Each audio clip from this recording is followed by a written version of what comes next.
이런 금리 인상이 실물 경제에 미치는 영향은 한계 기업들이 파산하고 중견기업들도 흑조도산하는 사례가 이제 늘어나기 시작할 겁니다.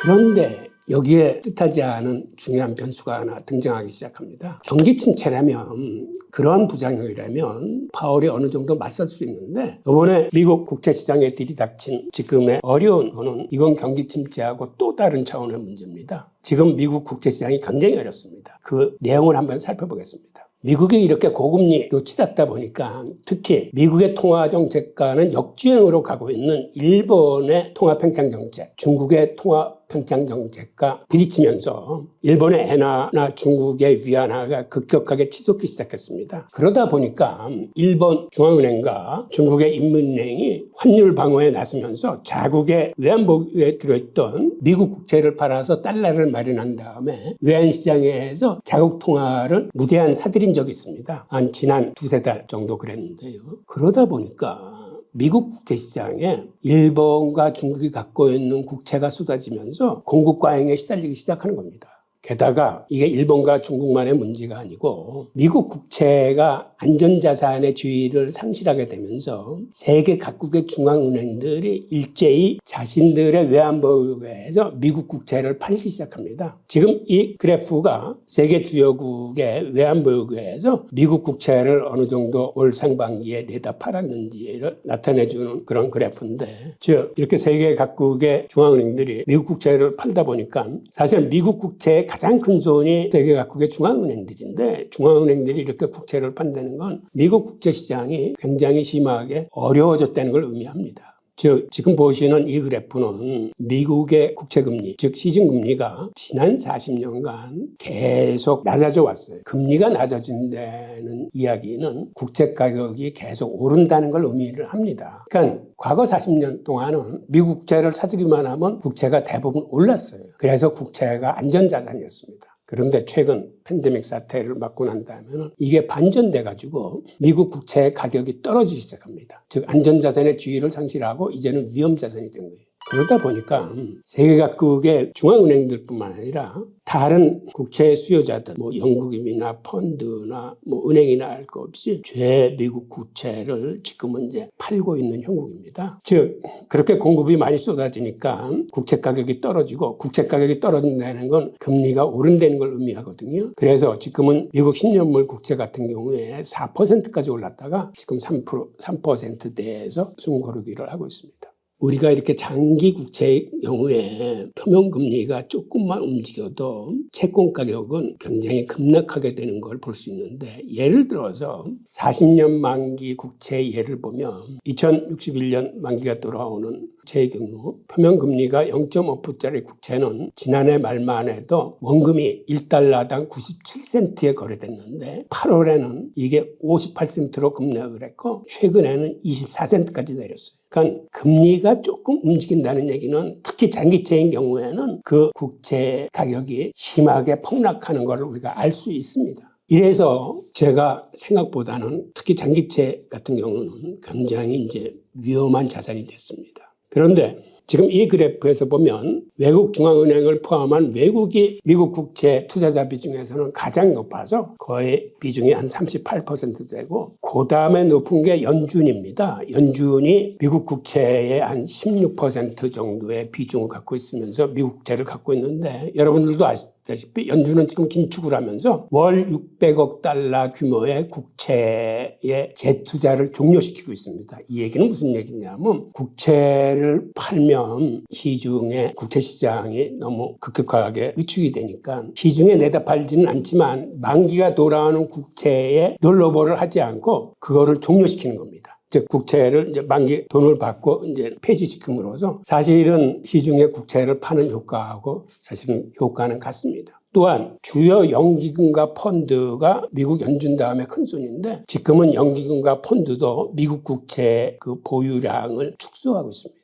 그 다음에 미국의 민간은행들도 같이 미국 국채 보유를 축소하고 있다 보니까 전반적으로 미국 국채에 대한 수요는 일부 개인이나 투자자들 뿐이 없어요. 그들도 장기적으로 국채를 가져가겠다는 게 아니라 지금처럼 시장에 낙관론이 퍼질 때 예를 들어서 내년 초나 중반에는 미국이 다시 금리 인하로 돌아서지 않을까? 그러면 국채 가격이 다시 오를까? 라는 이러한 관점에서 지금을 바닥이라고 생각해서 들어오는 개인 수요 투자자들은 좀 있는데 큰 틀에서 보면 대세는 지금 미국 국채를 이렇게 팔고 있습니다. 그러다 보니까 미국 국채 시장이 굉장히 불안하고 심지어는 붕괴를 우려하는 이러한 시각들도 있습니다. 그런데 미국 국채 시장이 이렇게 어려워진다는 얘기는 뭘 의미할까요? 그거는 사실은 궁극적으로 달러 발행이 어려워진다는 걸 의미하고 있습니다. 미국의 달러는 국채하고 연계되어 있습니다. 즉 미국 국채가 발행돼야 달러가 같이 발행되는 시스템이기 때문에 미국 국채 시장이 이렇게 계속 어려워지면 미국 국채의 발행 자체가 어려워지기 때문에 즉 그거는 달러에 심각한 이제 도전이 되는 거죠. 지금은 상황이 이렇다 보니까 미국 정부로서도 재무부도 국채 발행량 자체를 지금 줄여가고 있습니다. 원래 계획에 비해서 시장의 어려움을 감안해서 발행량을 계속 축소시키고 있는데 이 상황이 더 심각해지면 미국으로서는 특단의 대책을 내놔야 될 거라고 보이고 이렇게 국채 시장이 어려워지다 보니까 이제는 무슨 문제가 생기냐면 그 하위 시장인 회사채 시장이 굉장히 힘들어지고 있습니다. 채권 중에서 가장 담보력이 우수하고 믿고 살 수 있는 게 국채인데 국채마저 이렇게 어려워지니까 그 밑에 있는 회사채 시장은 더 말할 거 없이 더 어려워져가지고 지금 회사 시장의 자금 경색이 굉장히 심합니다. 그러다 보니까 은행의 조달금리가 오르고 은행의 조달금리가 오르다 보니까 대출금리 인상이 가속화되면서 기업이나 가계부채나 다 힘들어지는 상황인데 이런 금리 인상이 실물 경제에 미치는 영향은 사실 금리를 인상하고 나서 6개월 내지 1년 후에 그 파급 효과가 이제 제대로 본격적으로 나타나기 시작한다고 그러는데 그래서 이제는 서서히 이런 고금리 추세로 인한 그런 부정적인 효과들이 시장에 나타나기 시작하면서 한계 기업들이 파산하고 중견기업들도 흑조도산하는 사례가 이제 늘어나기 시작할 겁니다. 게다가 지금 개발도상국 5개국은 이미 IMF에 외환위기를 신청한 단계에 있고 즉 개인이건 기업이건 어떤 조직이건 국가건 이제 고금리 추세로 인한 이런 세계시장의 자금 경색이 본격적으로 들이닥치면서 이제까지가 다르게 앞으로는 점점 더 힘들어질 것이라는 걸 이제 예고하고 있습니다. 그래서 일부 투자 단체에서는 이런 얘기를 합니다. 연준이 현재 4.0%인 연방기금리를 예고한 대로 1% 이상 추가 인상하고 채권 매도도 지금처럼 계속한다면 시장이 무너질 수 있다. 즉 국제시장이 무너질 수 있다라는 경고를 내비치고 있고 게다가 지금 시중 유동성이 과거 글로벌 금융위기 이전에 비해서 10배 이상 많아졌습니다. 이 얘기는 다시 말해서 무슨 얘기냐면 세계의 부채가 그와 비례해서 많아졌다는 걸 의미합니다. 지금 이 그래프가 세계 부채의 증가 추인데 세계 부채 수준이 이제는 300조 달러에 육박하면서 세계 GDP의 360%를 넘어서고 있습니다. 즉 금리가 계속 인상되는 건 이 부채를 갖다 쓴 개인이건 기업이건 정부건 그들의 이자 부담이 높아지면서 이자 부담에만 그치는 게 아니라 기업 같은 경우에 파산이 늘어나고 그게 실업률 증가로 인한 경기 침체로 직결되기 때문에 올해보다는 내년의 상황이 좀 더 심각해질 거라고 보고 있습니다. 이러한 과정에서 과연 미국의 선택은 어떤 것일까요? 우리가 미국의 선택을 한번 알아보기로 하죠. 미국은 지금과 같은 상황에서 인플레이션을 잡을 건지 미국 국채 시장의 안정을 기할 건지 택일해야 됩니다. 이걸 양쪽을 다 잡지 못해요. 미국이. 그렇다면 미국 연준은 인플레이션을 잡기 위해 고금리 추세를 계속할 것인지 아니면 미국 국제시장의 붕괴를 막기 위해 현재 긴축 기조를 완화해야 할지를 결정해야 됩니다. 여러분들은 미국 정부가 어떤 걸 결정할 거라고 생각이 되십니까? 하여튼 어떤 걸 결정하더라도 개인 투자자 입장에서는 양쪽을 다 열어놓고 거기에 시나리오별로 대응할 수 있는 플랜을 갖고 계셔야 된다는 말씀을 드리고 싶고 또 하나는 미국이 생각보다는 의외의 극단적 결정을 할 수도 있습니다. 그게 뭐냐면 인플레이션도 잡고 달러 수요도 늘리는 제3의 방법을 강구할 수도 있습니다.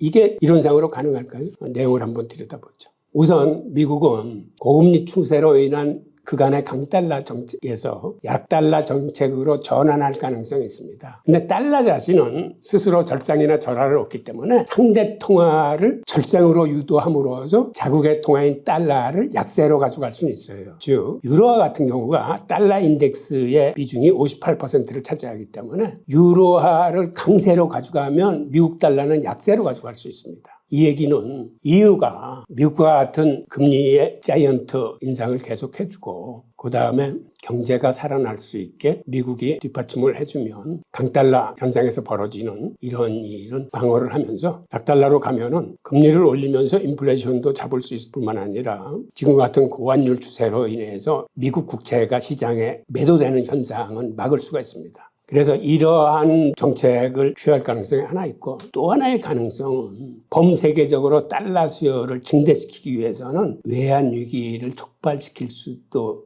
있습니다. 일단 외환위기가 발생하면 세계 각국은 자국의 외환위기를 막기 위해서 달러를 그때서부터는 엄청나게 보유량을 늘리기 시작합니다. 사실 미국이 인위적으로 이러한 외환위기를 촉발해서는 안 되겠지만 개도국이나 일부 세계 거시경쟁과 역주행하는 나라들의 외환위기 발생 시에 이를 방관할 수는 있습니다. 그리고 심지어는 이를 촉발시키는 그러한 금융 트릭을 사용할 수도 있습니다.